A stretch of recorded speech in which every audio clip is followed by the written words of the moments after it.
আসসালামু আলাইকুম। আজকে কিন্তু হাঁসের মাংস রান্না করা দেখাবো খুবই ডিফারেন্ট স্টাইলে। ট্রেডিশনাল রান্নাতে আসলে হাঁসের স্কিন দিয়ে একটু হালকা পুড়ে পুড়ে নেয়। এটার রিজন হচ্ছে দুইটা কারণে।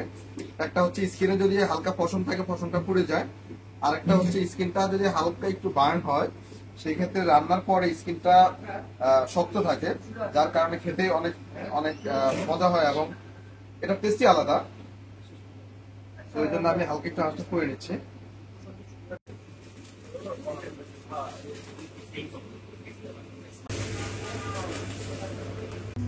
এখানে আমি দুটা হাঁস নিয়েছি, দেশি হাঁস। হাঁসগুলো আগে হালকা একটু স্কিন করে নিয়েছি।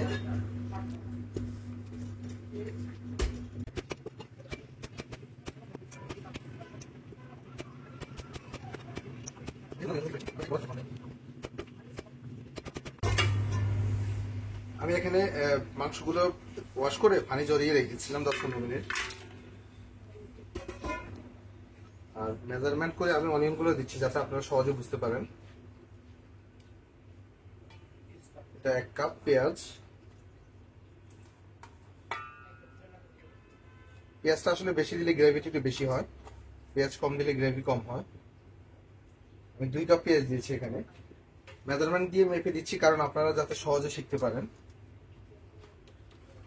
তারপর এখানে তেজপাতা দিয়েছি 4-5 পিস, এলাচি দিয়েছি প্রায় 8-10 পিস, আর ছোট দারুচিনি 4-5 পিস। আর এখানে আছে কালো গোলমরিচ 10-12 পিস, আর হচ্ছে লং 10-12 পিস। তবে লং এত দিব না, লং একটু কমে নিচ্ছি। লং এ কিন্তু ফ্লেভার অনেক স্ট্রং করে ফেলে। আর কালো গোলমরিচ গুলো দিয়ে দিচ্ছি। আর আমি সবসময় সাজেস্ট করি হাঁসের মাংস রান্না করাতে একটু দই দেওয়ার জন্য, এতে করে টেস্ট কিন্তু অন্যরকম আসে। এখানে আমি 1/2 কাপ দই দিচ্ছি। টক দই, এটা এটা মিষ্টি দই না। আর আদা রসুন বাটা 1/2 কাপ। আর আর আরেকটা হচ্ছে 1/2 কাপ থেকে একটু কম দিয়েছি আদা রসুন বাটা। এই আদা রসুন বাটা যখন ব্লেন্ড করবেন, রেশিওটা থাকবে রসুন যতটুকু দিবেন তার 60% দিবেন আদা, অর্থাৎ 100 গ্রামের ভিতরে 60 গ্রাম দিবেন আদা, আর 40 গ্রাম দিবেন হচ্ছে রসুন। এখানে আমি 1 টেবিল স্পুন মাংসের মশলা দিয়েছি। এই মশলার ভিডিও যদি আপনাদের লাগে তাহলে আমি আপলোড করে দেব, দেখে নেবেন। আরেক টেবিল স্পুন, 2 টেবিল স্পুন দিয়েছি। আর হলুদ গুঁড়া দিয়েছি 1 টেবিল স্পুন। মরিচ গুঁড়া নির্ভর করে আপনারা কতটুকু স্পাইস পছন্দ করেন। মরিচ গুঁড়া 1 টেবিল স্পুন, আরো 1 টেবিল স্পুন, 2 টেবিল স্পুন দিয়েছি। আর লবণ দিয়েছি 1 টেবিল স্পুন, আর হাফ টেবিল স্পুন, অর্থাৎ 1.5 টেবিল স্পুন লবণ। আমি সবসময় সাজেস্ট করি হাঁসের মাংসের তেলটা কম দেওয়ার জন্য, কারণ হাঁস থেকে এমনিতে তেল বাইর হয়। এই জন্য জাস্ট 1/2 কাপ তেল দিচ্ছি। লাগবে একটু দেওয়া যাবে, আমার মনে হয় লাগবে না, কারণ হাঁস থেকে এমনিতে তেল বাইর হবে। তো এই মাংসটা আমি চুলার উপর নিয়ে আমি 5 থেকে 6 মিনিট আগে ভালো করে ভুনবো। চুলার উপর দিয়ে প্রথম হাই হিটে কিন্তু ভুনতে হবে।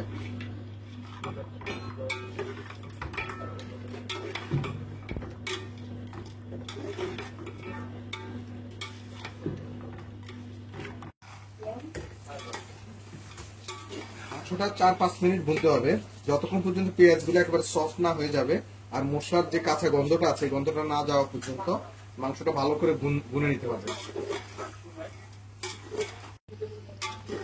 অলরেডি হাঁসের মাংস থেকে তেল বাইরে হয়ে আসছে। আর এই সময় এসে আপনারা যে ভুলটা করেন, এখানে ঠান্ডা পানি দিয়ে দেবেন।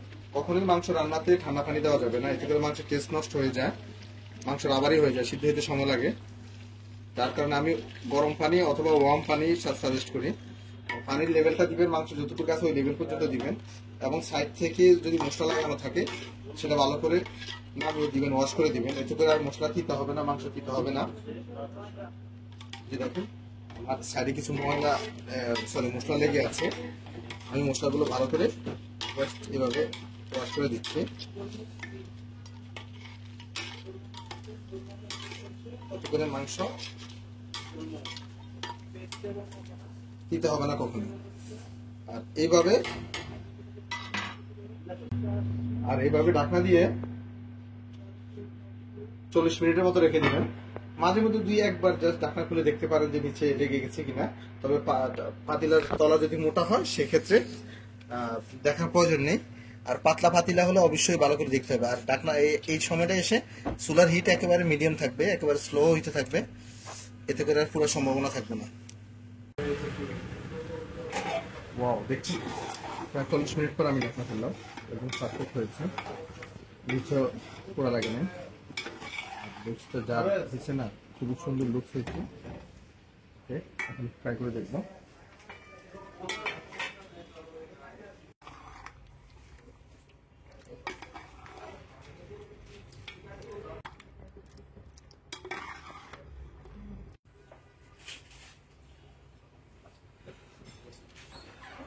ট্রাই করে দেখি।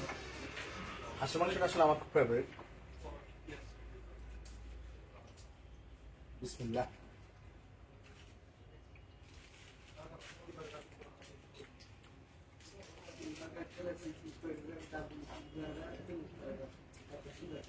এক্সেলেন্ট।